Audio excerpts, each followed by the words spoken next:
السلام علیکم دوستانو. دا نننۍ ویډیو د هغه چا دپاره ده چا د بچو رشته نه وي، د چا لور وي او رشته یې نه وي، رشته ورته نه میلاویږي یا یې خوښیږي نه، نو هغې دپاره ته زه یو دعا درښایم. هغه 112 ځله دا دعا او 3 ځله سورې ضحا لولې، هره میاشت 11 ورځو پورې یې لولې او 3 میاشتو پورې دا عمل جاري ساتئ.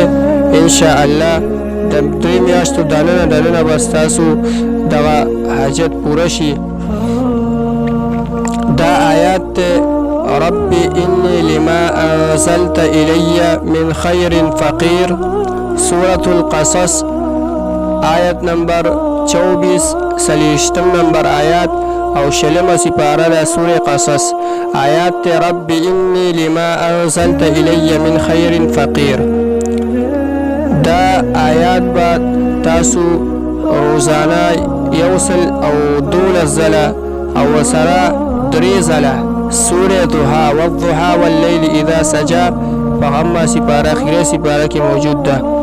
دا به هره میاشت کې تر 11 ورځو پورې کې او د 3 میاشتو پورې به دا عمل کوي. دا به وایې انشاءالله دغه رشته به درته الله میلو کړي.